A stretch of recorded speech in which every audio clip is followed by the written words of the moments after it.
हमारे चैनल को सब्सक्राइब करें और बेल आइकन दबाना ना भूलें। नमस्कार, बीटीएन न्यूज प्रतिदिन में आप सबों का स्वागत है। हम बात करेंगे कोरोना की ही और कोरोना की बात करें, आंकड़ों की बात तो आंकड़ा देश में जब 1 लाख के पार हो गया है, बिहार में 20,000 के करीब, तो ऐसी स्थिति में दरभंगा में भी 77 कोरोना पॉजिटिव शनिवार को मिले। ये विस्फोट आंकड़ा 100 छूने का और 250 हो गया है दरभंगा में कोरोना पॉजिटिव।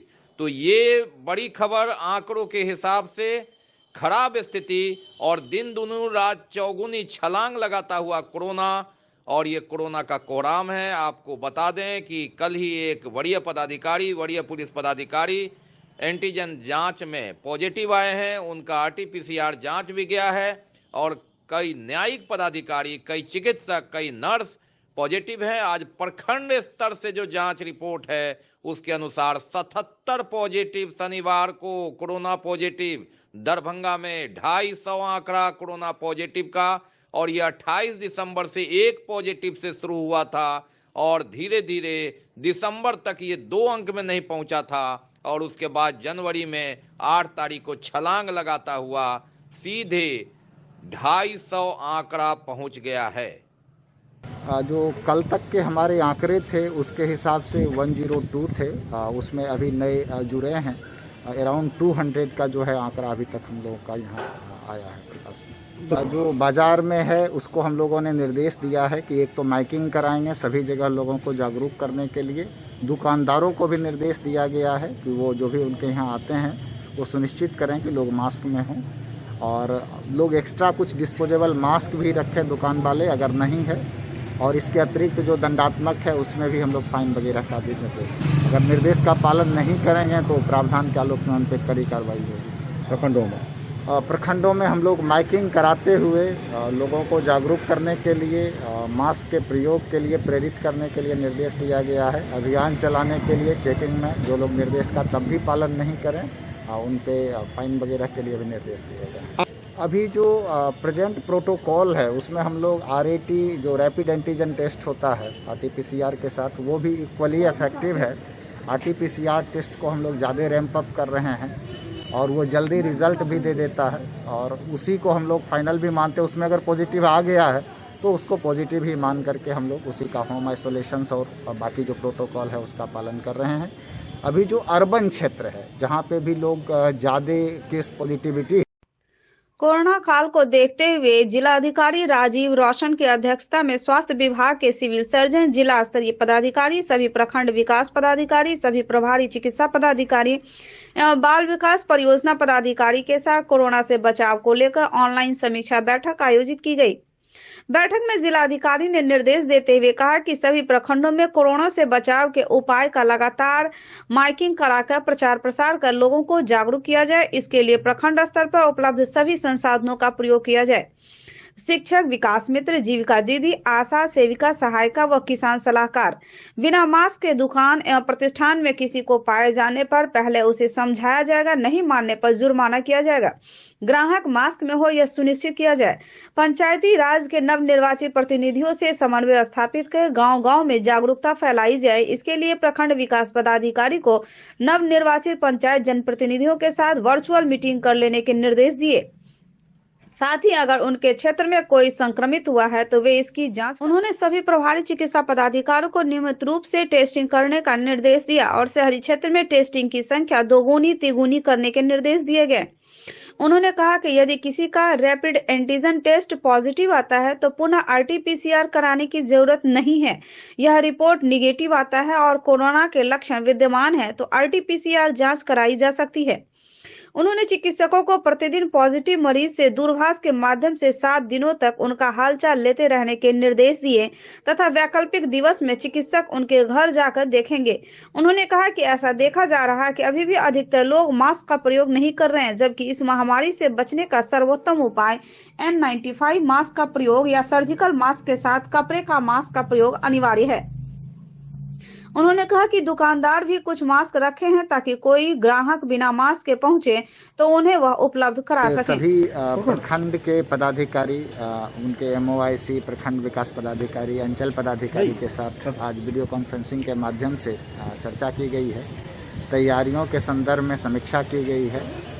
जो लोगों को कोविड अप्रोप्रिएट बिहेवियर का पालन करना चाहिए, इस पे काफ़ी फोकस दिया गया है।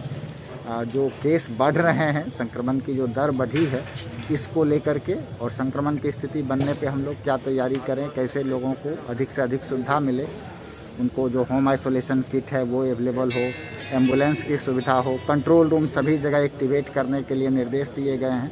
हम लोग सभी प्रखंडवार कंट्रोल रूम भी बना रहे हैं, उसकी सूचना भी सभी आम लोगों को दे रहे हैं। नवनिर्वाचित जितने हमारे जनप्रतिनिधि हैं, जो हमारे वार्ड के सारे मेंबर हैं नगर क्षेत्रों में भी, उन सब लोगों का भी हम लोग सहयोग ले रहे हैं और सब लोगों के साथ समन्वय बनाते हुए हम लोग प्रयास कर रहे हैं कि हम लोग बेहतर प्रबंधन करें और कोविड की जो संक्रमण की दर है उसको कम करने में। कोरोना महामारी की तीसरी लहर को देखते हुए गृह विभाग बिहार सरकार के अवलोकन में मंदिर एवं मस्जिद में ताला लटका नजर आया। लोगों से अपील करते हुए कहा गया कि अपने अपने घरों में पूजा पाठ करें ताकि कोरोना वायरस जैसे महामारी से बचा जा सके और मास्क लगाना न भूलें, क्योंकि यह तीसरी लहर अत्यंत घातक है। जिस तरह से इस वायरस का फैलाव दिन प्रतिदिन देखने को मिल रहा, इसी के अवलोकन में 6/1/2022 से लेकर 21/1/2022 तक बिहार सरकार के द्वारा आदेश निर्गत किया गया है कि आवश्यकता अनुसार प्रतिष्ठानों को भी 8 बजे रात्रि तक ही खोलने का आदेश दिया गया है। सभी प्रतिष्ठान के मालिक स्टाफ दुकान पर मास्क लगाकर ही रहेंगे एवं सैनिटाइजर का उपयोग आने वाले कस्टमर को करवाएंगे और खुद करेंगे। रात्रि के 10 बजे से लेकर सुबह के 5 बजे तक नाइट कर्फ्यू भी लगाई गई है। इस दौरान जो भी आवश्यकता जैसे एम्बुलेंस, इमरजेंसी, यही सेवाएं चालू रहेंगी। मतलब कि कल से लॉकडाउन स्टार्ट हो गया फिर से तीसरी लहर को लेकर, ठीक है। तो हम लोग में कि कल से यहाँ मंदिर बंद हो चुकी है। बाहर से जिसको भी दर्शन करना है बाहर से लोग करते हैं और चले जाते हैं। हम भी आए थे दर्शन करने, कल भी आए थे और आज भी आए हैं। और यहाँ पे मंदिर बंद, हम लोग बाहर से दर्शन करके यहाँ से घर चले जाएंगे। 21 तारीख तक इसी तरह चलते रहेगा महामारी के कारण। सरकार के निर्देश अनुसार यही रहेगा 21 तारीख तक। भक्त सब को जो है सो आने जाने का व्यवस्था बंद कर दिया गया है और यहाँ मुख्य द्वार जो है सो बंद है। पब्लिक सब जो है सो आता नहीं है और यहाँ जो है सो कोरोना को देखते हुए सरकार का जो नियम है उसके अनुरूप उसका पालन किया जा रहा है। भक्तों से जो है सो अपने अपने घर पर पूजा पाठ करते हैं। मंदिर पे आने का कोई चांस नहीं है। 21 तारीख तक अभी बिहार सरकार का कानून लगा हुआ है। इसी कारण जो है सो श्यामा मंदिर पर आदमी का पॉपुलेशन 0 के बराबर। सरकार के द्वारा ये आदेश तीसरी लहर जो हुआ उसी के कारण मस्जिद, धार्मिक स्थल बंद है। आदेश अनुसार ये 21 तक अभी रहेगा और ये ताला लगा हुआ, हम लोग नमाज नहीं पढ़ रहे हैं। तीसरी लहर को देखते हुए मस्जिद मंदिर सबको बंद कर दिया गया है। सरकार के अनुसार गाइडलाइन ये है कि मस्जिद मंदिर को बंद करें और ताला लगा दें। कचकी बाजार, जामा मस्जिद, कागज चौक। कोरोना की पहली लहर और दूसरी लहर की याद भले ही पुरानी हो, लेकिन जब यादें आती है तो जेहन में वह खौफनाक दृश्य सामने आ जाता है। 22 मार्च 2020 को जनता कर्फ्यू, 25 मार्च 2020 से लॉकडाउन और 14 दिन के बाद रेपिटेशन और रात्रि कर्फ्यू। इसके बावजूद लॉकडाउन में थोड़ी ढील और इक्के दुक्के दुकान खुलने की बात, कई जगह मजदूरों के पलायन करने की बात, गाड़ियां बंद और इस भीषण तपिश भरी गर्मी में भी जंग जीतने की जद्दोजहद में इंसान एक दूसरे को पहचानना भी भूल गया था। मोबाइल और हाईटेक ही सहारा था। वो यादें, कड़वी यादें जिसे लोग भुलाना चाहते हैं, लेकिन जिन्होंने अपने को खोया, बार बार याद कर करके उनके दिल को, जख्म को कुरेदता है। जी हाँ, जब लोग भुलाने लगे तो 2021 आया और 21 में मार्च तक तो सब कुछ ठीक ठाक था। 17 मार्च से कोरोना ने दूसरी लहर का ट्रेलर दिखाना शुरू किया और अप्रैल महीने के अंतिम और मई के प्रथम सप्ताह में कोरोना की दूसरी लहर ने कोहराम बरपाना शुरू किया। शमशान से लेकर कब्रिस्तान तक, अस्पताल से लेकर निजी नर्सिंग होम तक ऑक्सीजन की किल्लत, दौड़ती एम्बुलेंस गाड़ियां और लाशों की कतार ने बता दिया कि कोरोना ने कितना जख्म दिया है, कितना गहरा है और कितना काला है। अपनों से अपने दूर हो रहे थे और ऐसी में कोरोना ने पहली लहर की याद दिला दी।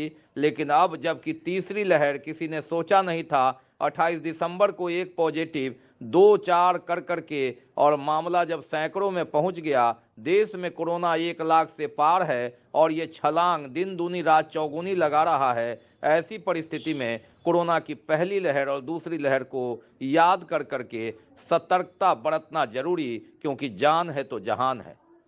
नेता, अभिनेता, अधिकारी से लेकर कर्मचारी पॉजिटिव हो रहे हैं, लेकिन फिर भी कोरोना की काली याद को अगर आप भूल रहे हैं तो आप अपनों के साथ धोखा कर रहे हैं। तीसरी लहर है, जिंदगी है तो बहुत कुछ बाकी रह जाएगी। ये जंग एक बार फिर आपके सामने है। जीतना है तो थोड़ा संयम बरतना होगा। 2 गज की दूरी, मास्क की अहमियत को पहचानिए। जिन्होंने कोरोना वैक्सीन का अड़ता ले लिया है, उसकी अहमियत को जानिए। तभी आगे जान है, जहान है, ये दुनिया है और आपकी पहचान है। बीमार नहीं रहा लाचार, हो रहा मुफ्त उपचार। हड्डी नस रोग से संबंधित गंभीर बीमारियों का मुफ्त में इलाज। इंतजार किसका, जाएं सर्राफ ऑर्थो एवं स्पाइन सेंटर और दर्ज कराएं प्रधानमंत्री जन आरोग्य योजना में अपना नाम। विश्व की सबसे बड़ी स्वास्थ्य सुविधाओं का उठाएं लाभ। आधुनिक ऑर्थोपेडिक सुविधा, ऑर्थोस्कोपी, स्पाइन सर्जरी, फ्रैक्चर का अत्याधुनिक इलाज। डॉक्टर SN सर्राफ, डॉक्टर अभिषेक सर्राफ, रीढ़ हड्डी और नस रोग विशेषज्ञ डॉक्टर प्रियंका बी सर्राफ, स्त्री और प्रसूति रोग विशेषज्ञ DMCH के सामने लहरियासराय। नगर थाना क्षेत्र अंतर्गत गुप्त सूचना के आधार पर महेंद्र महतो के घर से 120 बोतल 300 ml का नेपाली शराब बरामद किया गया। महेंद्र महतो फिलहाल घर से फरार है। अग्रिम कार्रवाई की जा रही है। शहर के बीच अवस्थित फल एवं सब्जी मंडी को कृषि उत्पादन बाजार समिति स्थानांतरित करने सहित अन्य कई मांगों को लेकर थोक फल एवं सब्जी व्यापारी समिति की ओर से कई सदस्यीय टीम सदर अनुमंडल पदाधिकारी स्पर्श गुप्ता के कार्यालय पहुंचे। एक ज्ञापन देने के साथ ही उन्होंने कहा कि थोक फल एवं सब्जी व्यापार संघ के कुछ सदस्यों ने बाजार समिति इन्हें भेजा जाए, क्योंकि यहाँ पर भीड़ और जाम की समस्या रहती है। यदि इन्हें यहाँ भेजा जाता है तो इनकी समस्याएं और भी बढ़ सकती है। फल मंडी एवं सब्जी मंडी जो स्थित है टावर चौक दरभंगा में, वहाँ बहुत दयनीय स्थिति होने के कारण हम लोग चाहते हैं कि हम लोग पूर्व से बाजार समिति था, हम लोग को बाजार समिति दिया जाए। वहाँ माल उतारने, माल बेचने, सभी चीज का दिक्कत ही दिक्कत है। हम लोग SDO साहब के पास आए हैं। फल एवं सब्जी मंडी से संबंधित जो समस्याएं हो रही है, दरभंगा कहने को तो कमिश्नरी के रेंज में है, प्रखंड में हम लोग आते हैं, लेकिन दरभंगा के अंदर फल एवं सब्जी मंडी को बाजार समिति में अभी तक शिफ्ट नहीं किया गया, न वहाँ कोई हम लोगों का फिक्स जगह दिया गया, जिसके वजह से दरभंगा टावर जो बीच टाउन के अंदर हम लोगों का जो कारोबार हो रहा है, जिसमें बहुत सारी समस्याओं का सामना करना पड़ता है। आए दिन पुलिस प्रशासन के साथ झड़प हो जाती है, ट्रैफिक का समस्या अलग है, माल लोडिंग अनलोडिंग, प्लस ग्राहक को भी अंदर आने में, टाउन में अंदर आने में बहुत समस्या हो रही है। बहुत सारी समस्या व्यापार के अंदर, उस सभी समस्या को लेके SDO साहब के पास अभी हम लोग ज्ञापन देने आए हैं और हम आशा करेंगे कि SDO साहब इस ज्ञापन के जरिए हम लोगों को जल्द से जल्द बाजार समिति शिवधारा स्थित बाजार समिति में हम लोगों को स्थानांतरित करेंगे। इन दिनों मानो राजनीतिक जंग चल रहा हो, लोग एक दूसरे पर आरोप प्रत्यारोप लगाने से पीछे नहीं हट रहे। राजद और जदयू में आरोप प्रत्यारोप के बाद अब जनता दल यूनाइटेड के पूर्व अध्यक्ष मोहम्मद अता करीम ने, जो फिलहाल किसी पार्टी में नहीं है, उन्होंने सर्किट हाउस लहरियासराय में प्रेस वार्ता कर मीडिया से बात करते हुए मोहम्मद अली अशरफ फातमी पर यह आरोप लगाते हुए कहा कि अली अशरफ फातमी अपने राजनीतिक सफर का शुरुआत ही गद्दारी से शुरू किए। और मोहम्मद अता करीम ने यह भी आरोप लगाया कि फातमी पर के अलीगढ़ छात्र चुनाव से लेकर सिद्दीकी साहब से लेकर इमाम बुखारी से लेकर ललित यादव, हरिनंदन यादव से लेकर गुलाम सरवर तक के साथ उन्होंने गद्दारी की। हनुमान नगर में हुए डिस्ट्रिक्ट बोर्ड का चुनाव हुआ, जिसमें जदयू के राम प्रवेश पासवान खड़े हुए थे चुनाव में, और राम प्रवेश पासवान को इन्होंने हराकर RJD के उम्मीदवार को जिताने का काम किया। चाहिए अगर कोई गद्दारी किया है तो साक्ष्य के साथ, जैसे मैं अभी कह रहा हूँ कि फातमी कर रहे थे केवल इसलिए कि वो ध्रुवीकरण हो और हमारा बेटा चुनाव जीत जाए, मुस्लिम लीग का हमारा पूरा समर्थन मिले। हालांकि उसमें वो सफल नहीं हुए। तो स्वयं फातिमी साहब गद्दारी करते हैं और दूसरों को गद्दार कहते हैं। इसलिए मैंने ये कहा कि फातिमी साहब को इससे बचना चाहिए। और जब वो लालू यादव के नहीं हुए, शहाबुद्दीन साहब के नहीं हुए और उन लोगों के साथ भी गद्दारी किया, शरद यादव के साथ गद्दारी किया, वो दूसरे को कहेंगे कि गद्दारी होता है। और गद्दारी होता है तो साक्ष्य दे। मैंने आपको कागज दिया है, सारे साक्ष्य उसमें मौजूद है। भी इन्होंने 2010 में हराने का काम किया, जो कि आरजेडी के उम्मीदवार थे। इन्होंने सुनील सिंह को जितवाने का काम किया। उससे पहले देवीदत्त पोद्दार समाजवादी ये थे और वो 67 में 69 में दरभंगा से पार्लियामेंट के चुनाव लड़े थे। 2003 में लालू जी ने उनको आरजेडी का उम्मीदवार बनाया एमएलसी से, लेकिन इन्होंने लालू जी के उम्मीदवार को, आरजेडी के उम्मीदवार को, देवीदत्त पोद्दार जी को, स्वर्गीय को हराने का काम किया। गद्दारी एक तो मिसाल है गद्दारी का इस आदमी का, धोखा देने का एक तो मिसाल है इनका। और ये दूसरे को गद्दार कर रहे हैं, दुष्ट कर रहे हैं। बिल्कुल वैसे ही जैसे चोरों को सारे नजर आते हैं चोर, धोखेबाजों को सारे नजर आता है धोखेबाज, गद्दारों को सारे नजर आते हैं गद्दार। नाम लिया होता तो जो लोग जिनका नाम लिया वो जवाब देते। वो तो उनकी कायरता है कि उन्होंने नाम नहीं लिया। और आरजेडी वाले भी ने फातिमी साहब का नाम नहीं लिया। उनसे तो लोग पूछते रहे कि आप ये किनको कह रहे हैं, तो समझिए। अरे तो क्या कहेंगे? Global health care and diabetes research centre, जो बिहार में पहला अंतर्राष्ट्रीय तकनीक एवं आधुनिक सुविधाओं से लैस सुपर स्पेशलिटी डायबिटीज केंद्र है, जहां एक छत के नीचे डायबिटीज से संबंधित सारी सुविधाएं मौजूद हैं, जैसे कि diabetes heart care, diabetes eye care, diabetes neuro care, diabetes foot care, diabetes pharmacy और डायबिटीज प्रयोगशाला। पता जीसस एंड मैरी स्कूल के पास, रहमगंज, दरभंगा, बिहार। हनुमान नगर प्रखंड प्रमुख संतोष कुमार यादव ने पदभार ग्रहण करते ही अपनी प्राथमिकता में कहा कि उर्वरक की समस्या से जूझ रहे प्रखंड के किसानों को अविलंब उर्वरक उपलब्ध कराना मेरी सबसे पहली प्राथमिकता होगी। इसके लिए अगर मुझे कृषि पदाधिकारी और जिला पदाधिकारी से भी वार्ता करनी पड़ी तो मैं करूंगा। उसके पहला प्राथमिकता मेरी रहेगी जो उर्वरक की समस्या है। हमारे किसान दर दर भटक रहे हैं उर्वरक के लिए। उसके बाद में अपने प्रखंड पदाधिकारी से मिलकर अपना मीटिंग करेंगे। हम चाहेंगे अगर वो नहीं समझे तो अगला पदाधिकारी अपने जिला पदाधिकारी से बैठक करके अपने किसान को उर्वरक की समस्या को दूर करवाएं। और दूसरी समस्या है जो आंगनबाड़ी केंद्र में जो भी सुचारू रूप से सुसज्जित रूप से चलाने का प्रयास करेंगे। तीसरा है जो जनमित्र प्रणाली को पारदर्शी रूप से जनता के रूप में जनता को प्रभावित करेंगे। प्रयास रहेगा बाढ़ प्रभावित क्षेत्र के निदान के लिए हम प्रयास करेंगे। जो जितने भी बाढ़ में जो समस्या है उनको हम पूरा करें।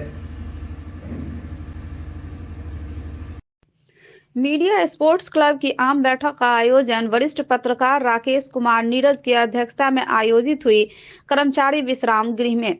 बैठक में मीडिया कप 2021 के आय व्यय के ब्यौरा प्रस्तुत किया गया, जिसमें सर्वसम्मति से पारित किया गया। साथ ही बैठक में मीडिया कप 2022 के आयोजन के लिए आयोजन समिति का गठन किया गया, जिसमें अध्यक्ष गुंजन कुमार, कार्यकारी अध्यक्ष अभिषेक कुमार, महासचिव अमित कुमार, कार्यकारी महासचिव संजय कुमार, कोषाध्यक्ष कौशल किशोर कर्ण, उपाध्यक्ष पद पर राकेश कुमार नीरज, मनोज कुमार, पुनीत सिन्हा, कुमार रोशन, भुवन मिश्रा, संतोष दत्त झा, विकास कुमार तथा सचिव पद पर गिरीश कुमार, राजीव रंजन प्रसाद, अभिनव सिंह, लक्ष्मण कुमार, विपिन पप्पू, कुमार कन्हाई, राकेश कुमार और अब्दुल कलाम चुने गए। एक अनुशासन समिति का भी गठन किया गया, जिसमें डॉक्टर संजय लाला अध्यक्ष, नवेंदु शेखर पाठक और प्रहलाद कुमार कीलू को रखा गया। बैठक में मैदान को सुचारू ढंग से मैच लायक बनाने के लिए एक ग्राउंड कमेटी का गठन किया गया, जिसमें बैद्यनाथ झा, बैजू, इम्तियाज अहमद, मनोज कुमार, सूरज कुमार, वरुण ठाकुर, आशीष महापात्र, राहुल गुप्ता, इंद्रभूषण चौधरी, चंद्र प्रकाश कर्ण, कमलेंद्र झा, लाल बाबू अंसारी तथा तुलसी झा को रखा गया। मीडिया इंचार्ज पद में सौरभ होंगे। इसके अतिरिक्त संरक्षक के रूप में अमरनाथ चौधरी, रवि भूषण चतुर्वेदी, संतोष झा, सतीश कुमार, विनय कुमार चौधरी, नवीन सिन्हा, देवेंद्र ठाकुर, संजीव कुमार, रामा रमन आचार्य, अमरनाथ प्रसाद, अजय मोहन प्रसाद, मंसूर खुस्तर, आलोक पुंज संगीत, मुकेश कुमार झा, इरफान अहमद पैदल, मनोज दास एवं सुधांशु सिन्हा को रखा गया। बैठक में सर्वसम्मति से यह निर्णय लिया गया कि मीडिया कप 2022 का आयोजन कोरोना की स्थिति को देखते हुए 22 मार्च से ललित नारायण मिथिला विश्वविद्यालय परिसर स्थित डॉक्टर नागेंद्र झा स्टेडियम में आयोजित किया जाएगा, जिसमें पूर्व की तरह 8 टीमें भाग लेंगी।